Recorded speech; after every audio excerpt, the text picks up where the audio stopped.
Tanggapin mo po sila at tanggapin mo po itong handog, alay at mga ikapo.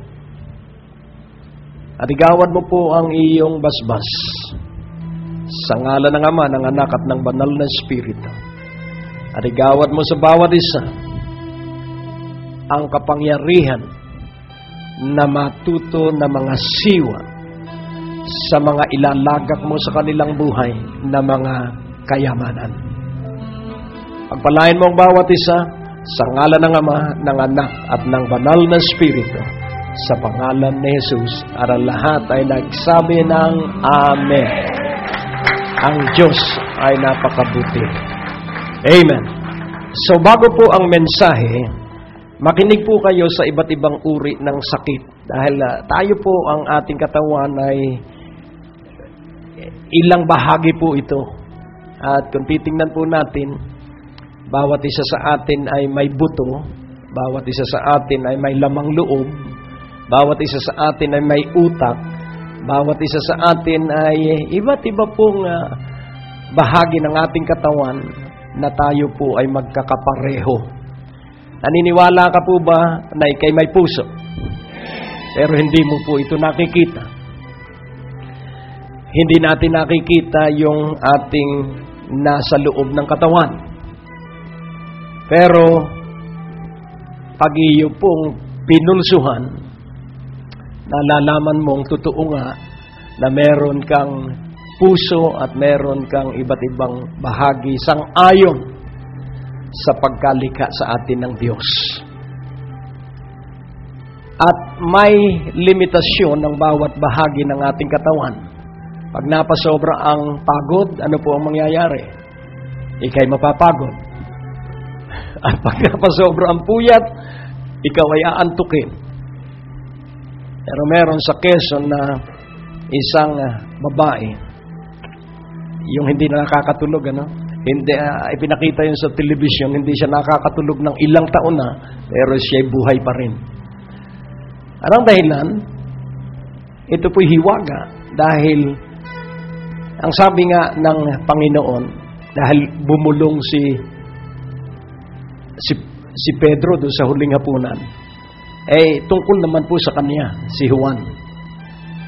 At ano sabi ng Panginoon? Ano naman sa iyo kung gusto kong buhayin siya hanggang sa aking pagbabalik? Ibig sabihin, ang Panginoon ang masusunod. Amen po ba? Kaya nga ating unawaing mabutit ating pag-aaralan kung bakit ikaw ay mabubuhay ng mahaba.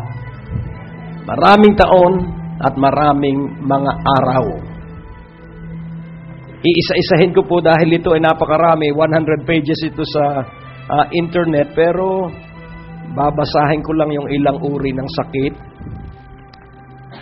So, acne, AIDS, alcoholic hepatitis, alopecia, Alzheimer's disease, anemia, aneurysm, anthrax, appendicitis, arthritis, aseptic meningitis, asthma, atherosclerosis, athlete's foot, atrophy, autism, bacterial meningitis, bipolar disorder, bladder infection, botulism, bubonic plague, cancer, cardiac arrest, Chagas disease, chalazion, then cancroid. Malalalim po ito, pero at least ito ay alam ng Diyos kung ano ito. Amen? So, cherubism, chickenpox, chlamydia, cholera, chordorna, chorea, chronic fatigue syndrome, cleft lip, coccidioidomycosis, cold sore, colitis, color blindness, common cold, condyloma, congestive heart disease, coronary heart disease, cough, cowpox, Crilinism, cystic fibrosis, dermatophytosis, dengue fever, diabetes mellitus, diaper rash, diphtheria, Ebola, E. coli poisoning, encephalitis, foodborne illnesses, genital warts, gonorrhea, glandular fever, hepatitis A, B, C, E, herpes, Huntington's disease, hypertension, ichthyosis, infectious mononucleosis, influenza, intestinal cystitis,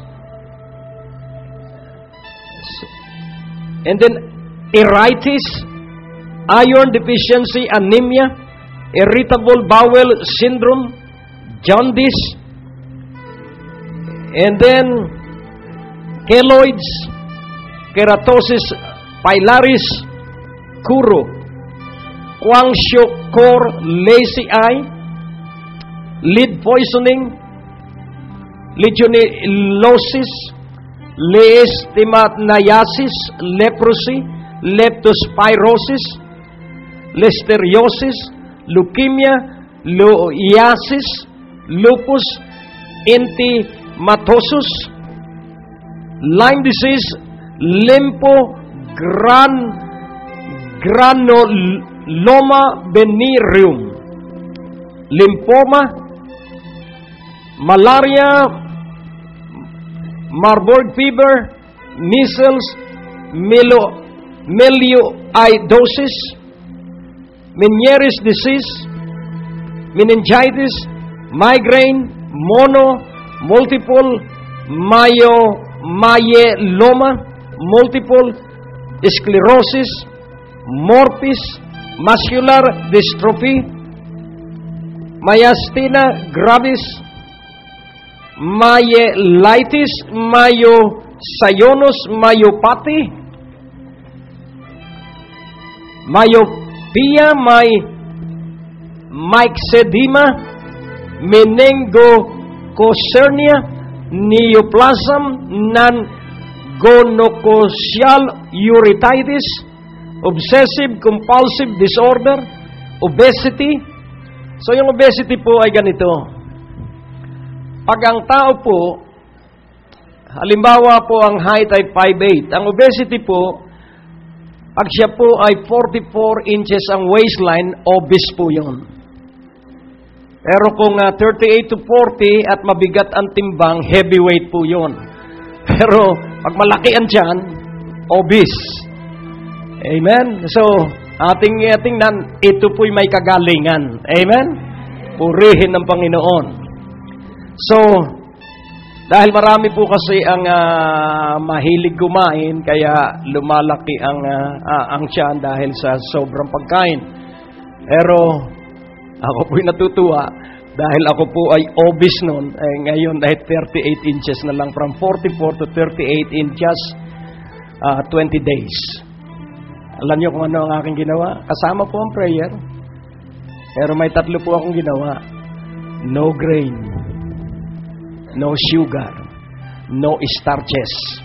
Walang kanin, walang asukal, at walang ano ang starch sa Tagalog? Walang ano? Gaw-gaw. ano? Kaya po, pag ginawa mo ito for 10 days, bababa po ang iyong timbang at ang iyong waistline. Amen? Kaya nga po, nais ng Diyos na lahat tayo'y malulusog. May pag-asa ang bawat isa. Amen?